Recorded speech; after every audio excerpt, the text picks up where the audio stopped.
अगर आप मिनिमलिज्म की प्रोसेस को अपनी लाइफ में अडॉप्ट करना चाहते हैं तो आप कैसे कर सकते हैं, कहाँ से शुरू करें। तो आज का वीडियो उसी से रिलेटेड है। If you are interested then stay tuned. Hello and welcome back. I hope you all are doing good. जैसा कि आप सब जानते हैं, from last 2 years I am trying to become minimalist. मैंने मिनिमलिज्म की प्रोसेस को अडॉप्ट करना शुरू किया है। ट्राई, क्योंकि एक लंबी प्रोसेस है। ये काम एक दिन का नहीं है और इसको एक दिन में कोई नहीं कर सकता। आप एक ही दिन में तो सारा सामान घर का उठा के हटा नहीं देंगे ना। It will take time. हम धीरे धीरे इस जर्नी में आगे बढ़ते हैं, इसलिए मैं कह रही हूँ कि आई एम ट्राइंग। लेकिन जब हम आगे बढ़ते हैं, धीरे धीरे ही बढ़ते हैं, तो we will start reaping the benefits of minimalism. तो मेरे साथ भी वही हुआ। जब से मैंने मिनिमलिज्म को अपनाना शुरू किया है, I am ripping the benefits of minimalism. मुझे फ़ायदा हुआ है और मुझे लगा शायद आपको भी होगा, तो इस पर भी वीडियो बनाना चाहिए। और ये वीडियो फिर उसी से रिलेटेड है।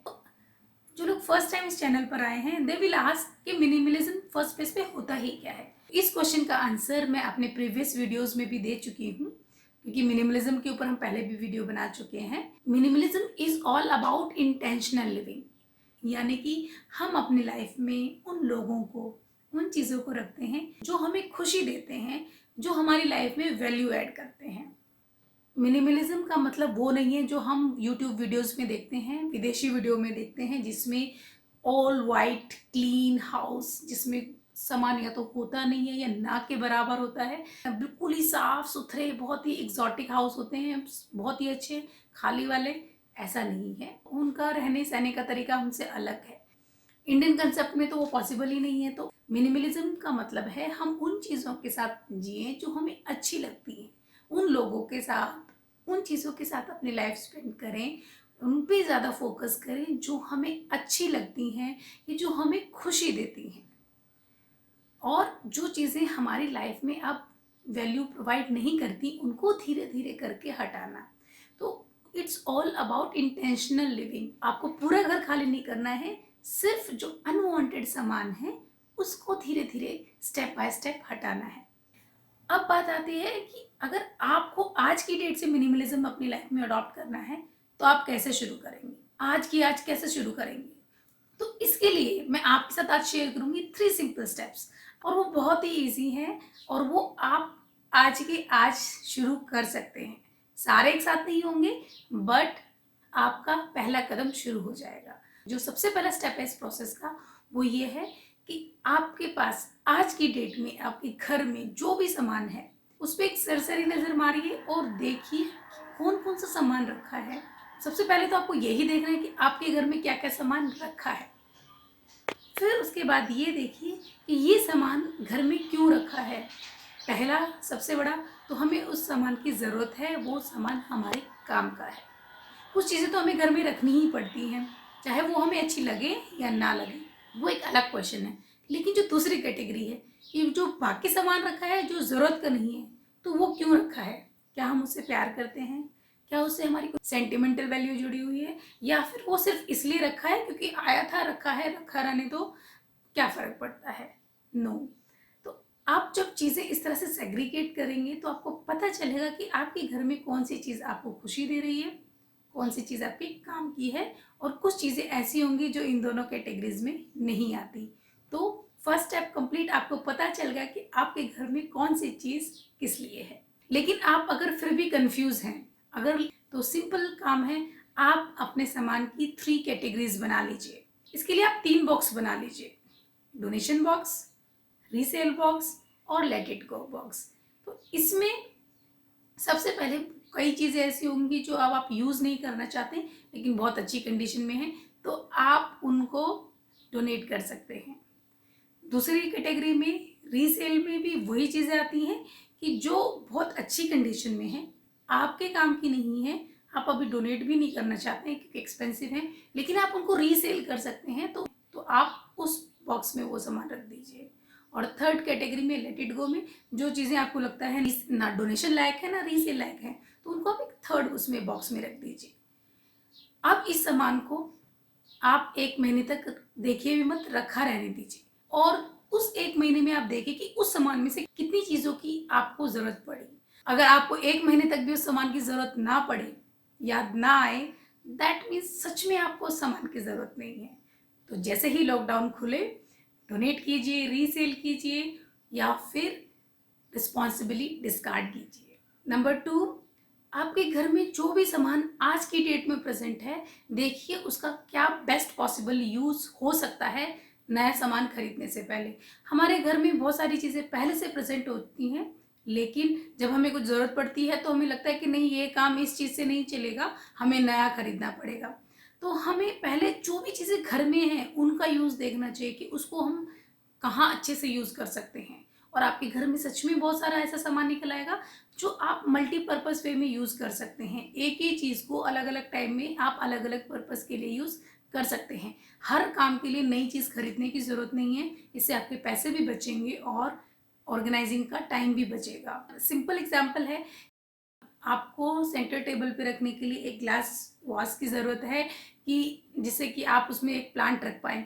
लेकिन वही काम आप अपने घर में जो पहले से सुंदर-सुंदर ग्लासेस पड़े हैं, जार पड़े हैं, उनके साथ भी कर सकते हैं।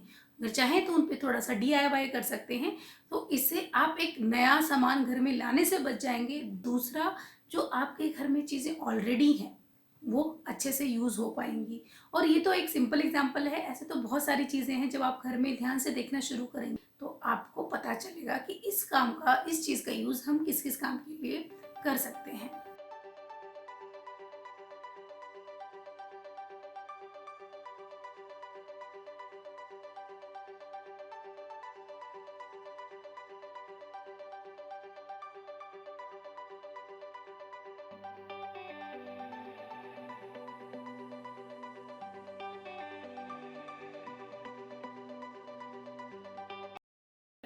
जब आप इस तरह से चीज़ों को यूज़ करना शुरू करेंगे, तो आप अपनी जो चीज़ें आपके घर में हैं उनको अच्छे से यूज़ कर पाएँगे, उनका बेटर यूज़ कर पाएँगे। साथ में आपके घर में क्लटर भी कम होता जाएगा।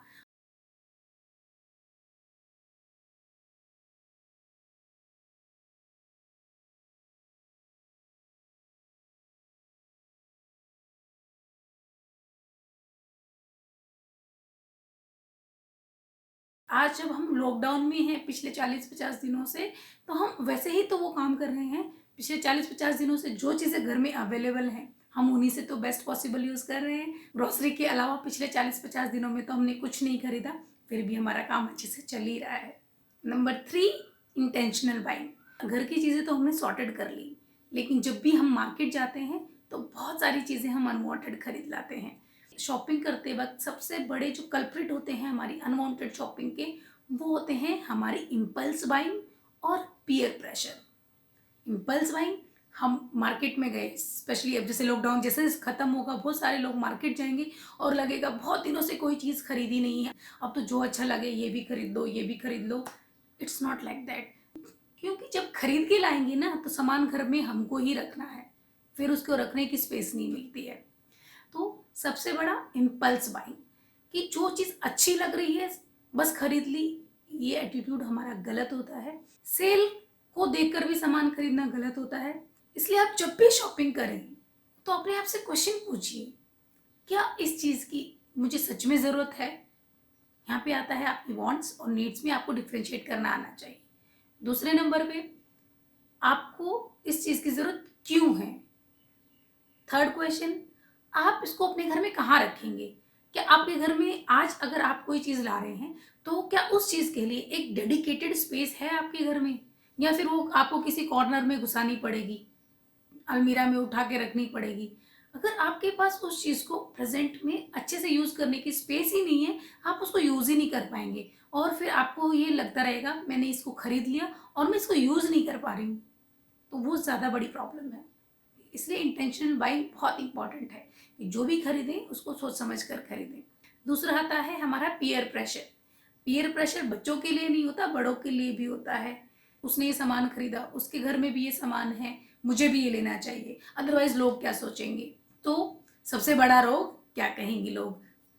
अगर आपको उस चीज़ की ज़रूरत नहीं है तो दूसरों को देख के आपको वो चीज़ें क्यों खरीदनी है, जब आपका टेस्ट सेम नहीं है, जब आपकी चॉइसेस सेम नहीं है। जस्ट बिकॉज आपके किसी नोन ने, किसी फ्रेंड ने या फैमिली मेम्बर ने कुछ लिया है, डजेंट मीन कि आपको भी वो चीज़ लेनी है। If you really need it, then only you should buy it, otherwise आपको वो चीज़ नहीं खरीदनी चाहिए।